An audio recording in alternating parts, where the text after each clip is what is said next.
Welcome to the second of 4 series regarding functional behavior assessments to develop behavior support plans. Again, my name is Joyce Bennett. I am a Missouri Autism Consultant for Project Access.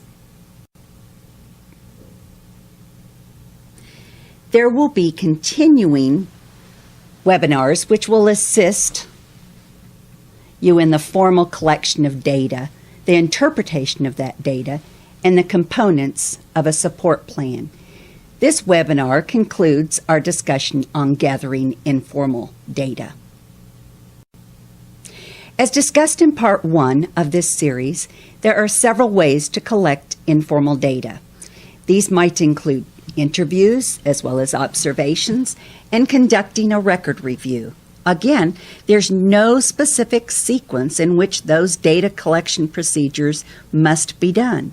However, conducting interviews after your record review may help give you opportunities to fill in the missing information not found in school records. School records may be inconclusive or full of holes as students may transfer in and out of districts. Just gather what you can and try to put the information in a timeline. Discipline reports, although often difficult to gain a great amount of detail regarding the student's behavior, can help describe consequences of behavior in which school administration was involved. Notice the pattern of discipline reports. Were there frequent discipline reports following the consequence of the initial behavior? Remember, the consequences help determine the likelihood of the behavior reoccurring. Were interventions, such as consequences, implemented as a result of the discipline report effective? How might this be attributing to the current behavior problem? The purpose of conducting an FBA is to assist in developing an appropriate support plan or interventions to address the problem behavior. With that goal in mind, current and past evaluation information may be helpful. Look at the strengths noticed in the most recent evaluation and look at the areas of concern. One of the issues we are looking at is the duration of the behavior. Not just a specific behavior event, but also how long has this behavior been practiced? Months? Years?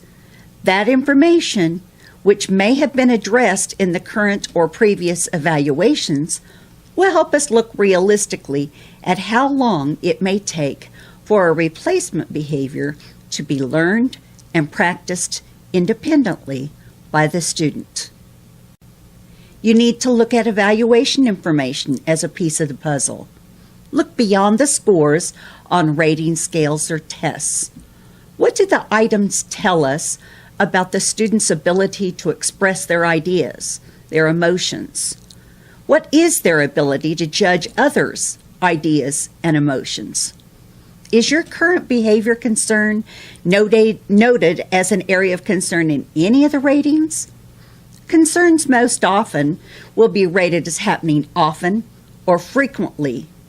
From which raters or informants and in what settings have those behavior concerns existed as part of the evaluation process? Look at the current and past IEP.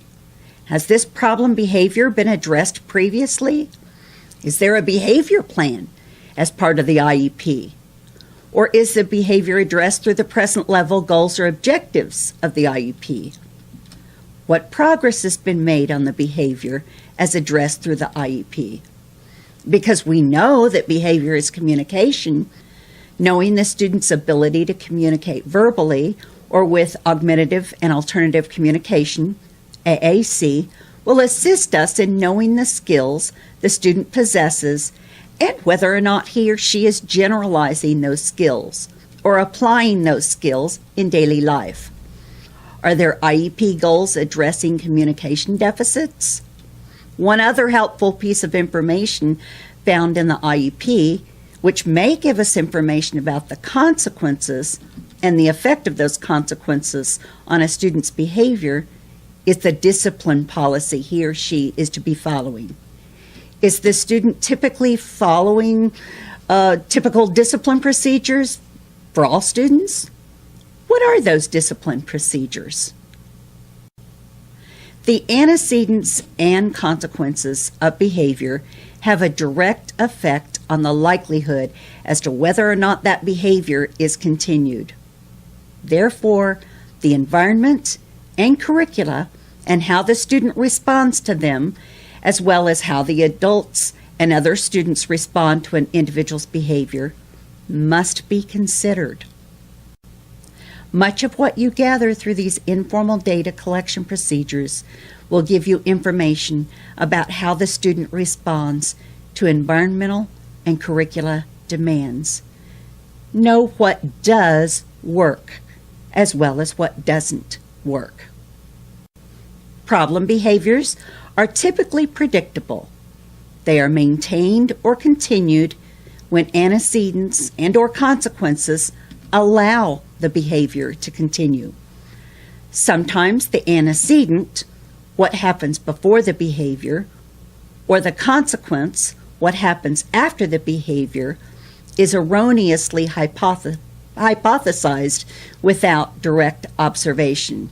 That is, there are often hidden triggers or responses that simply cannot be seen without being looked for by an outside observer. Antecedents include settings as well as stimulus or trigger.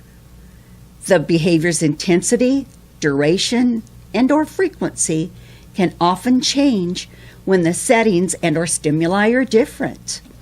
Sometimes there are stimuli that have occurred before the current setting that may lead up to or affect the student's behavior.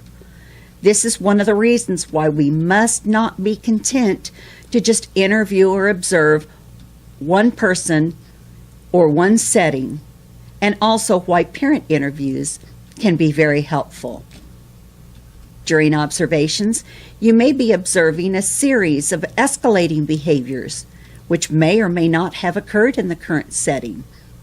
In this scenario, what happens after the behavior, the consequences, may become the antecedent for a bigger and better behavior that just occurred because the consequential intervention did not address the function or purpose of that behavior.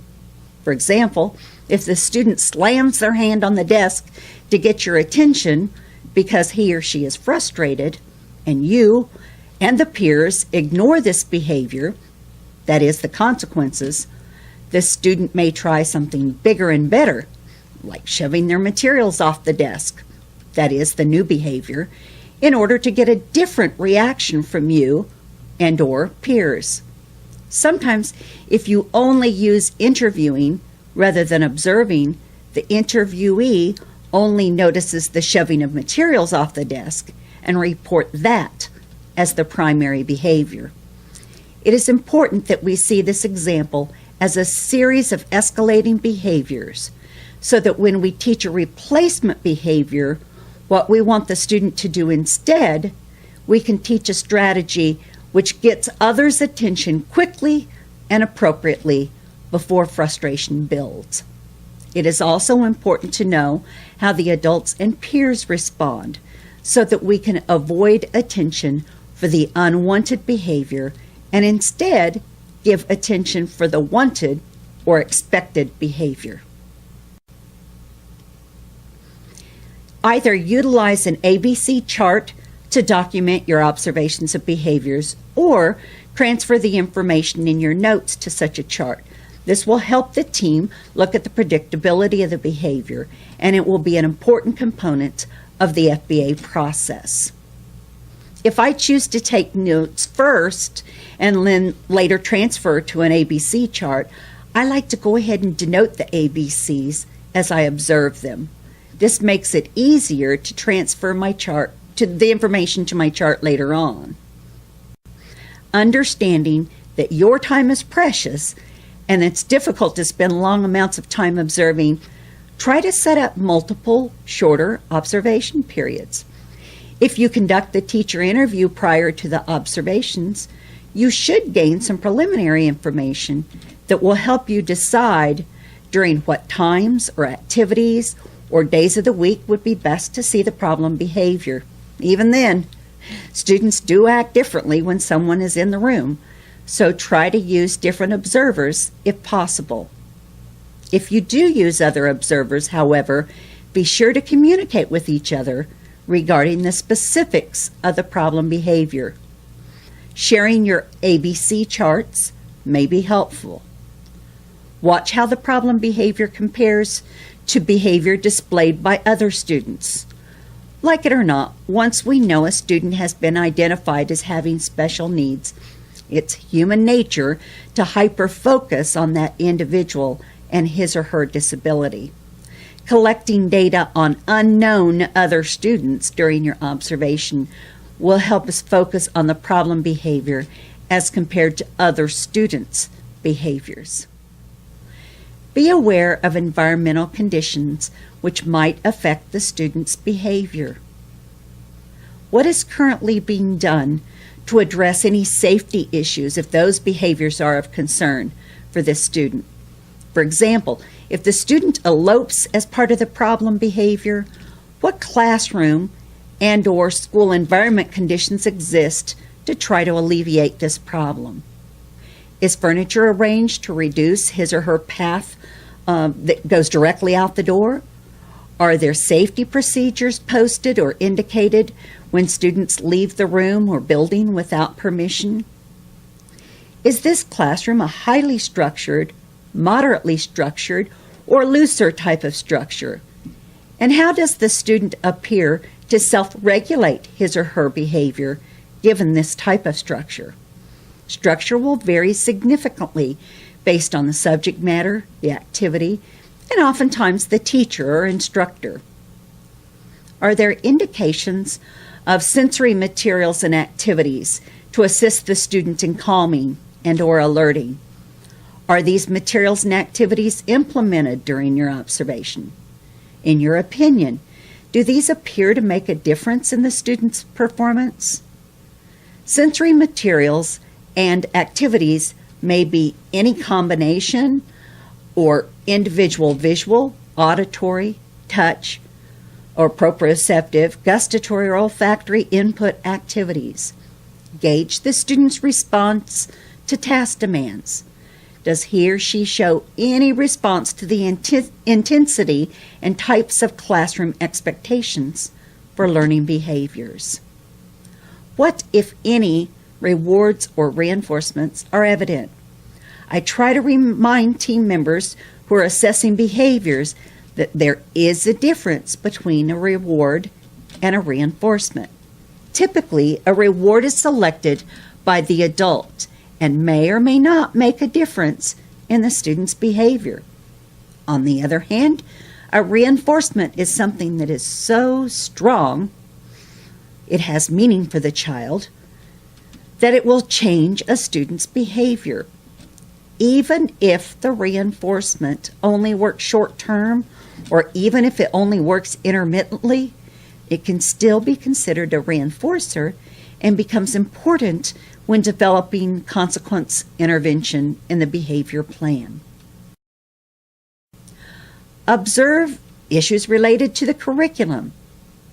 What does the student's learning style appear to be?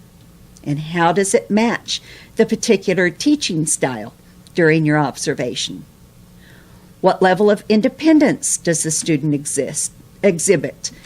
Does he or she have materials needed for the activity or subject observed? Does he initiate the activity giving only group directives, or does he or she appear to need individual instructions? How many times do the instructions need to be given? What level of prompting is needed in order for the student to do what was asked of him or her? Describe how the student transitions from one activity or task and/or area of the room or building. What is his or her level of independence? Does he or she utilize any visual supports which might be evident in the environment? What accommodations and modifications appear to be made for the student? And how does he or she appear to respond to them? Try to figure out if there might be problems between what the student knows and his or her ability to perform those skills. Does he or she seem to have gaps in their learning, which might be affecting their performance of the observed activity or lesson? As we begin to look at behavior as a learned skill, we must also remember that learning takes place as a result of the environment and the curricula. I recognize this seems like a lot of work, and it is, but in order to develop a behavior plan that assists the students in performing wanted or expected behaviors, we need to know when, why, where, how, and with whom certain desirable and undesirable behaviors occur. The good news is the informal data you have collected will be extremely helpful.